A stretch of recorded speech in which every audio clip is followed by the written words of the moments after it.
Welcome.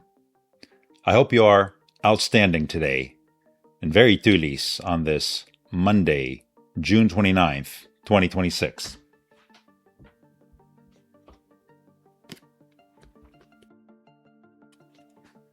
Michael Crichton, author of Jurassic Park in 1990, made the point that consensus in science is harmful when it silences debate. Consensus is defined as general agreement of opinion or fact among a group of people. Quote, "The claim of consensus has been the first refuge of scoundrels. It is a way to avoid debate by claiming that the matter is already settled. Whenever you hear the consensus of scientists agrees on something or other, reach for your wallet because you're being had. Consensus is the business of politics.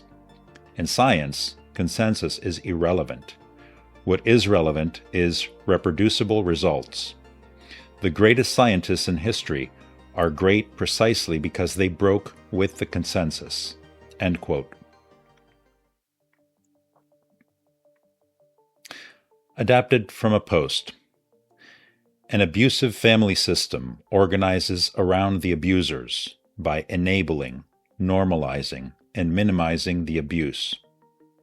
Then they spit out and reject the scapegoat, the one who knows truth and calls it out, the one who documents truth, the one who kept receipts of reality, not delusional narratives referred to as old wives' tales for a reason.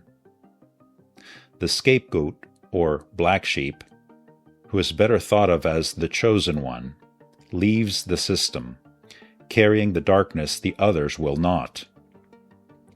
The family slips into dysfunction and launders the image to try to appear normal.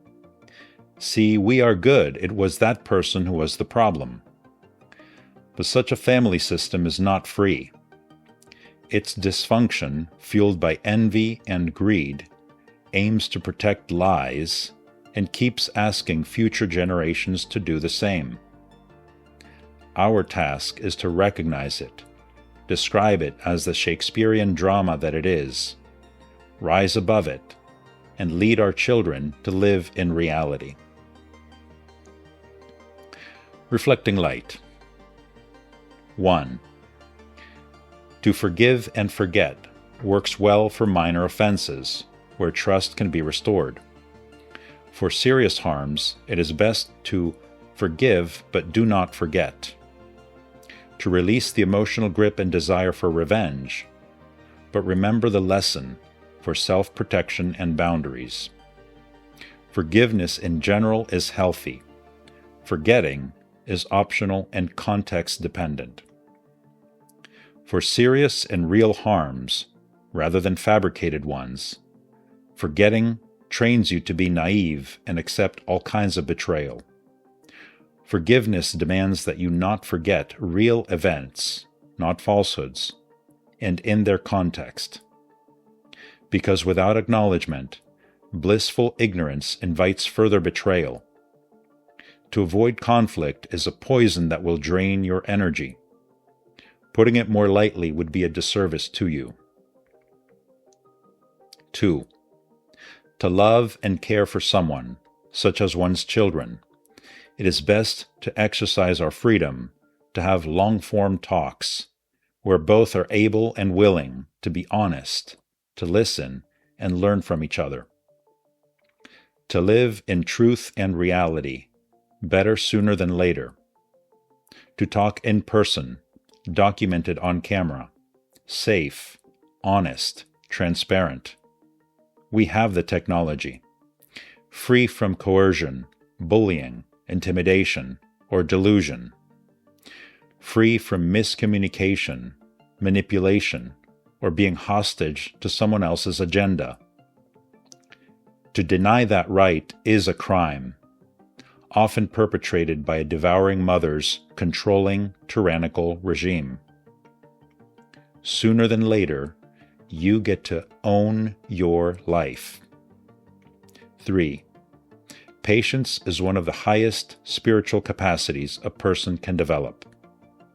On the surface, we think patience means waiting calmly for something to happen. The impatient soul wants immediate answers, transformation, and results. It tries to force reality to move according to its own timetable. The patient soul can hold a question without demanding an answer. It can endure unfinishedness. It can remain faithful to a process whose fruits are not yet visible.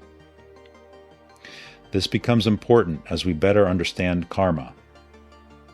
Many causes and effects do not unfold within a single year, or even a single lifetime.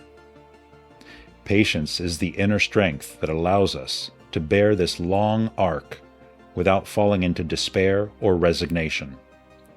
It is perseverance, purified of calculation. Perseverance says, I continue. Patience says, I continue even if I see no reward. When perseverance becomes warm, devoted, and free from constant expectation, it transforms into faithfulness. And faithfulness is one of the highest forms of patience. Patience is also a form of love. To truly love another person is not to force them into your tempo, your ideals, or your timetable for growth. It is to allow their becoming to take time, to bear with their repetitions, failures, confusions, and delays without withdrawing warmth. Patience is love stretched across time. In thinking, patience means holding a question without rushing to dogma or cynicism. In feeling, it becomes equanimity, the ability to remain inwardly balanced amid delays, resistance, and misunderstanding. In willing, it becomes steady action without addiction to quick results. You keep sowing long before the field shows signs of harvest. Toward yourself, patience means not demanding instant perfection. Toward others, it means recognizing that every soul carries a history far older than what appears on the surface. Toward the world, it means working seriously for change while understanding that the deepest transformations unfold across generations and epochs. The modern world worships speed. The spiritual path requires ripening. And perhaps one of the greatest signs of inner development is this: the ability to work with complete devotion today, while remaining perfectly at peace with how long eternity chooses to take. Until you see me again, duliness saves the universe. Be well, everyone.